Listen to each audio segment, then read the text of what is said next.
नमस्कार, आप सभी का मेरे एनएम टॉक्स चैनल पर एक बार फिर से स्वागत करती हूँ। आशा करती हूँ बच्चों कि आप स्वस्थ होंगे।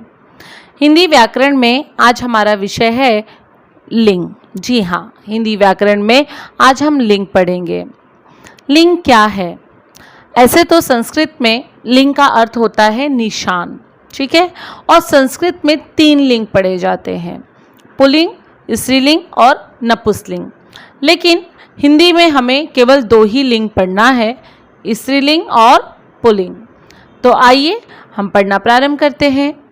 देखिए, हिंदी व्याकरण में लिंग शब्द के जिस रूप से यह ज्ञान हो कि पुरुष जाति का है अथवा स्त्री जाति का है, उसे लिंग कहते हैं। हिंदी व्याकरण में लिंग 2 है, पुल्लिंग और स्त्रीलिंग। जैसे मैंने आपको बताया, पुल्लिंग क्या है पहले वो जान लीजिए।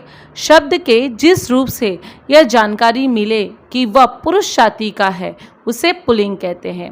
और आपको बहुत आसान तरीके से समझाने की और कोशिश करती हूँ। जहाँ भी ध्वनि में अस्वर सुनाई दे, यानी जैसे पिता, ठीक है, पिता का देखिए, पिता का जब भी आप माता करेंगे तभी भी आ स्वर आपको सुनाई देगा, लेकिन वो पुल्लिंग के अंतर्गत नहीं आएगा। वो किसके अंतर्गत आएगा? स्त्रीलिंग, ठीक है। क्योंकि मम्मी को आप पुल्लिंग थोड़ी ना कहोगे, आप स्त्रीलिंग कहोगे ना।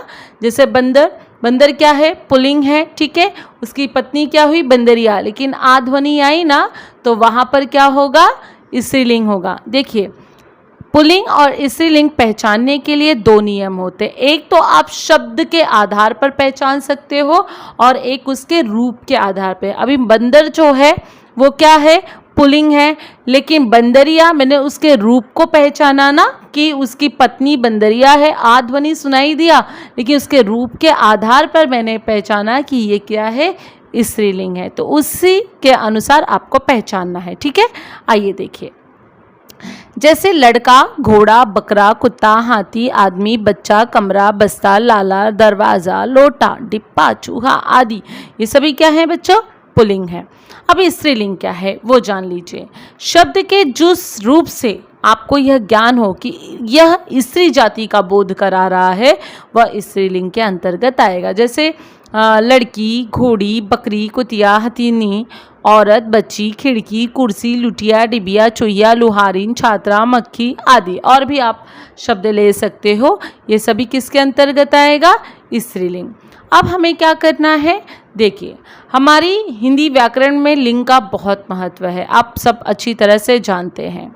हम लिंग को बिना समझे वाक्य की रचना भी नहीं कर सकते हैं।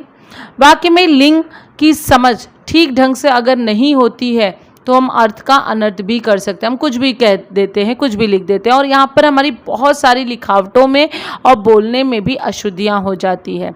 और कभी कभी तो लोग हमें कहते हैं कि अरे आप, ये तो स्त्रीलिंग था, आपने इसमें आज स्वर का कैसे इस्तेमाल कर लिया? ठीक है, कोई तकलीफ नहीं है। हम आज ये सीखेंगे और फिर इन गलतियों को पुनः नहीं दोहराएंगे। हम ये पहचानेंगे कि लिंग क्या होता है, ताकि हम जब भी बोले या लिखें तो हम दोष रहित अशुद्धियों के साथ में, यानी अपनी भाषाओं को शुद्ध कर कर ही बोले। आइए, पुल्लिंग शब्दों की पहचान देखिए। पुल्लिंग में कैसे पहचानेंगे? जितने भी पर्वतों के नाम हैं, जितने महीनों के नाम हैं, धातुओं के, रत्नों यानी जैसे नीलम, मूंगा, पुखराज, ये सभी, दिनों के नाम, देशों के नाम, वृक्षों के नाम, शरीर के अंग, सागर का नाम, द्रव्य पदार्थों के नाम मैंने आपके समक्ष लिख दिए हैं, आप इसे ध्यान से देख लीजिए। ये जितने भी आपको दिखाई दे, ये सभी पुल्लिंग के अंतर्गत आएंगे, ठीक है। हमारा हाथ, पैर, गला, ये सभी पुल्लिंग है। सागर, हिंद महासागर, अरब सागर, प्रशांत सागर, ये सभी पुल्लिंग के अंतर्गत आएंगे। तो आपके समक्ष पीपीटी दिया है, इसे ध्यान से देख लीजिएगा। अब स्त्रीलिंग शब्दों की पहचान कैसे करें? देखिए, नदियों में जितने भी नदियों के नाम हैं, अक्सर आप देखते हैं कि नदियाँ जैसे गंगा, यमुना, कोसी, सतलज, रावी, व्यास, ये सभी नदियाँ क्या हैं? स्त्रीलिंग के अंतर्गत आएंगी। जितने भी तिथियों के नाम हैं, एकादशी, चतुर्थी, पंचमी, ई करके ध्वनि आपको सुनाई दे रहा है ना, तो ये सभी किसके अंतर्गत आएंगे? स्त्रीलिंग के अंतर्गत। आहारों के नाम, भाषा और लिपियों के नाम, फिर ईकारांत, यानी आप जानते हैं कि जो स्त्रीलिंग होती हैं उनके नाम में ही अक्सर ई शब्द का प्रयोग होता है, यानी जब भी हम कहते हैं जैसे मोती, ई शब्द का प्रयोग हुआ अंत में, तो जितने भी इकारांत वाले शब्द आएंगे यानी उसके समापन पे, जैसे मामी, सब्जी, बेटी, लड़की, तो ये सभी स्त्रीलिंग के अंतर्गत आएंगे। समूहवाचक संज्ञा है, संज्ञा मैंने बहुत अच्छी तरह से पढ़ाया है, तो आप मेरे उस वीडियो को चेक कर सकते हैं, तो आपको और अच्छी तरह से समझ में आ जाएगा। जितने भी झुंड होंगे, जो ग्रुप के साथ में आएंगे, ये सभी किसके अंतर्गत आएंगे? स्त्रीलिंग के अंतर्गत आएंगे। अब देखिए शब्दों का लिंग परिवर्तन आप कैसे करें, क्योंकि देखिए हिंदी में ज़्यादातर पुल्लिंग शब्दों से स्त्रीलिंग शब्द बनाए जाते हैं और पुल्लिंग शब्दों में प्रत्यय जोड़कर स्त्रीलिंग शब्द बनते हैं। इस प्रकार पुल्लिंग से प्रत्यय जुड़कर बने स्त्रीलिंग शब्दों में अपने पुल्लिंग शब्दों के साथ जोड़कर आप रूप के आधार पर भी देख सकते हैं। देखिए मैंने आपको पहले ही कहा कि आप पुल्लिंग और स्त्रीलिंग दो आधार पे आप समझ सकते हो। एक शब्दों के आधार पर आप प्रत्यय लगा सकते हो और एक रूप के आधार पर आपको प्रत्यय लगा सकते हो, और इस आधार पर ही आप पहचान सकते हो कि स्त्रीलिंग है कि पुल्लिंग। देखिए जैसे हमेशा क्या होता है, अकारांत यानी आ स्वर, जहाँ पर आ स्वर वाला ध्वनि आपको सुनाई दे उसे परिवर्तन करके ई, बड़ी ई, देखिए बड़ा आ तो बड़ी ई में परिवर्तन होगा, आप उसका प्रत्यय लगाकर स्त्रीलिंग बना सकते हो। जैसे कि देखिए पिता, पिता क्या है? पुल्लिंग है, तो आ आया पीता, आ स्वर आपको सुनाई दिया। अब आपको क्या करना है, इसे स्त्रीलिंग बनाना है।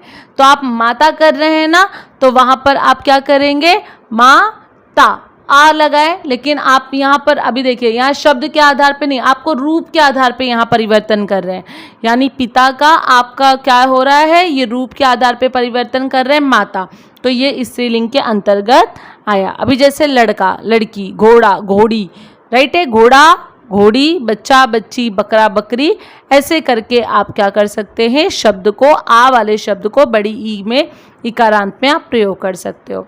फिर अकारांत यानी अ, छोटा वाला अ, उस पुल्लिंग को आप क्या करोगे, अ को क्या करोगे, इसमें भी बड़ी ई यानी बड़ी ई का प्रत्यय जोड़कर आप क्या करोगे, स्त्रीलिंग बनाओगे। कैसे? देखिए पुत्र, पुत्री, दास, दासी, देव, देवी, ब्राह्मण, ब्राह्मणी, कबूतर, कबूतरी, ऐसे करके और भी शब्द दिए हैं, इस अनुसार आप परिवर्तन कर सकते हो। अब देखिए जो नी वाले प्रत्यय होते हैं ना, उनको आप कैसे स्त्रीलिंग बनाओगे? देखिए कुछ पुल्लिंग शब्दों के साथ नी प्रत्यय जुड़कर स्त्रीलिंग शब्द बनते हैं। कैसे?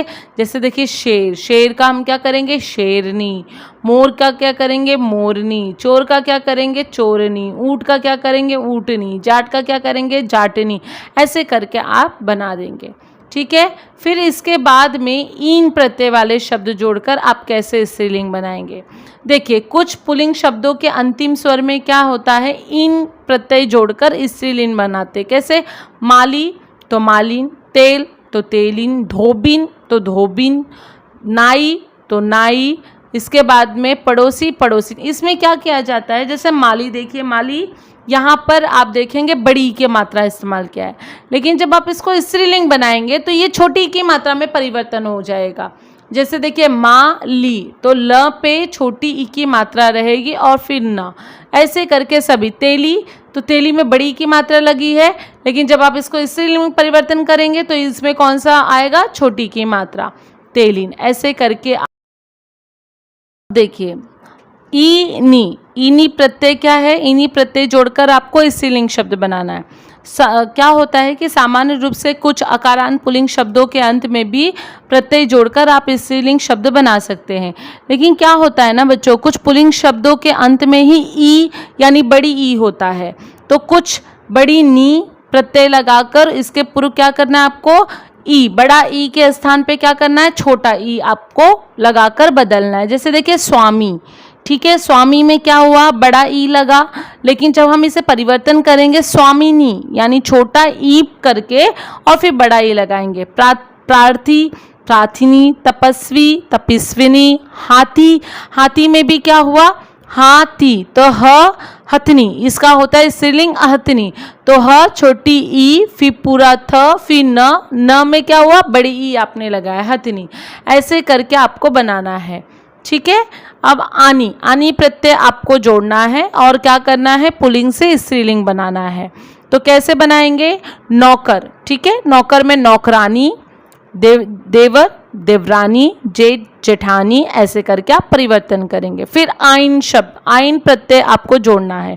अब आइन क्या है, ये पुल्लिंग है, ठीक है। अब मुझे स्त्रीलिंग बनाना है, तो आप यहाँ पर सब जगह कैसा है, उस देखिए आइन यानी आपको क्या करना है, उसकी मात्रा लेना, आ की मात्रा लेना है और फिर इसके बाद ईन पूरा लगाना है, ईन पूरा लिखना है। जैसे ठाकुर, ठाकुर का जब मैं स्त्रीलिंग बनाऊंगी ठकुराइन, तो मैं क्या कैसे लिखूंगी, ठ आ की मात्रा, क करके छोटी ऊ की मात्रा, रा, रा आ की मात्रा मैंने लगाया ना और पूरा ईन लिखा, ठकुराइन।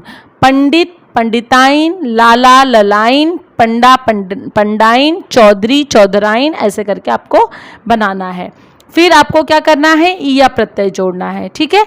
ईया प्रत्यय जोड़कर आपको फिर स्त्रीलिंग बनाना है। तो जैसे बूढ़ा, बुढ़िया, कुत्ता, कुतिया, डब्बा, डिबिया, गुड्डा, फिर गुड़िया, ऐसे करके आपको परिवर्तन करना है। अब आपको क्या जोड़ना है, पुल्लिंग में ई का शब्द जोड़कर आपको स्त्रीलिंग बनाना है। तो जैसे बालक, बालिका, दर्शक, दर्शिका, साधक, साधिका, ऐसे करके आपको परिवर्तन करना है, ठीक है। अब जैसे वती, मति प्रत्यय जोड़कर आपको स्त्रीलिंग बनाना है, यानी पहले से ये पुल्लिंग में है, आपको क्या करना है, इसमें जोड़ना है। तो आप कैसे जोड़ेंगे, जैसे गुणवान, गुणवती, भाग्यवान, भाग्यवती, भगवान, भगवती, विद्वान, विद्यावती, ऐसे करके आपको क्या करना है, परिवर्तन करना है। अब आप प्रत्यय जोड़कर स्त्रीलिंग आप शब्द कैसे बनाएंगे, देखिए क्या होता है, कुछ अकारांत पुल्लिंग शब्दों में अ के स्थान पे क्या करना है, आपको आ शब्द जोड़ना है और इसको क्या बनाना है, छात्र, अ आया इसमें, छात्रा। आप क्या कर रहे हैं, अब यहाँ पर रूप के आधार पे परिवर्तन हो रहा है, बाल, बाला, आचार्य, आचार्य, ये रूप के अनुसार परिवर्तन हो रहा है। तो इस प्रकार आपको क्या करना है, परिवर्तन करना है। देखिए बच्चों, जब आपको लिंग समझ में ना आए तो आप हमेशा वाक्य बनाइए। जब आप वाक्य बनाएंगे तो उस आधार पर आप पहचान सकते हैं कि ये पुल्लिंग है या स्त्रीलिंग है, ठीक है, जिससे आपको आगे जाकर कोई भी समस्या नहीं होगा। जैसे एक उदाहरण मैं लेती हूँ, कभी कभी हम क्रिया से भी पहचान सकते हैं। पंखा चल रहा है, अब देखिए पंखा चल रहा है, हम हमेशा कह रहे हैं ना, मम्मी देखो पंखा चल रहा है, तो पंखा क्या हुआ, पुल्लिंग हुआ, इससे आप अच्छे से पहचान सकते हो। घड़ी चल रही है, मम्मी देखो ना मेरी घड़ी चल रही है, तो घड़ी क्या हुई, स्त्रीलिंग हुई। हम क्रिया से समझ गए ना, तो आप ऐसा भी कर सकते हो। अभी जैसे चादर, मम्मी मेरी चादर दे दो, तो मेरी चादर, आप ये नहीं कह सकते ना मम्मी मेरा चादर दे दो, मम्मी मेरी चादर दे दो। चादर हमेशा क्या होगा, स्त्रीलिंग होगा। तो इस प्रकार से आप समझ सकते हो। और भी हम ये देख सकते हैं कि हिंदी में क्या होता है ना, पुल्लिंग और स्त्रीलिंग शब्दों में कई प्रकार के अंतर आपको देखने को मिल सकते हैं। जैसे कि कुछ पुल्लिंग क्या होते हैं, स्त्रीलिंग शब्दों में बहुत सारे अंतर दिखाई देते हैं, ये बड़े ही छोटे ही आधार पर होते हैं। देखिए स्त्रीलिंग के शब्द और प्रयोग में जिन्हें कभी कभी हम भ्रमवश पुल्लिंग समझ जाते हैं, जैसे देखिए आँख, उनकी आँख बहुत छोटी छोटी है। आग, घर में आग लग गई, अब देखिए उनकी आँख बहुत छोटी छोटी है, तो ये स्त्रीलिंग यानी आँख किसके अंतर्गत आया, स्त्रीलिंग के अंतर्गत। आग, आग क्या हुआ, आग लग गई, यानी ये भी स्त्रीलिंग के अंतर्गत है। ईंट, ईंट बिल्कुल पक चुकी है, तो वाक्य से ही हम समझ रहे हैं ना, तो इसके आधार पर भी आप स्त्रीलिंग पुल्लिंग जो है वो बड़ी आसानी से समझ सकते हैं, ठीक है। तो आपको इससे कोई भी समस्या नहीं होगी। अब जैसे देखिए हम, अब तो आपने मैडम स्त्रीलिंग का समझा दिया, पुल्लिंग कैसे हम समझेंगे। देखिए पुल्लिंग में भी जैसे आपने स्त्रीलिंग का बनाया, ठीक वैसे ही पुल्लिंग। मेरा यह वीडियो आपको कैसा लगा मेरे चैनल के कमेंट बॉक्स में ज़रूर लिखें। फिर आपसे मिलती हूँ एक नए विषय के साथ में, तब तक जय भारत, जय हिंद, स्वस्थ रहें, मस्त रहें, अपना ध्यान, अपना ख्याल ज़रूर रखें और मेरे वीडियो को और बच्चों के साथ भी शेयर करें। अगर फिर भी लिंक समझने में कोई समस्या हो तो मेरे चैनल के कमेंट बॉक्स में अपना सुझाव ज़रूर लिखें। मैं पुनः इसे ब्लैक बोर्ड पर लिखकर आपको बड़ी अच्छी तरह से समझाऊंगी, जिससे आपको कोई समस्या नहीं आए। फिर मिलती हूँ आपको नए वीडियो के साथ। जय भारत, जय हिंद, स्वस्थ रहें, मस्त रहें, अपना ख्याल रखें। धन्यवाद।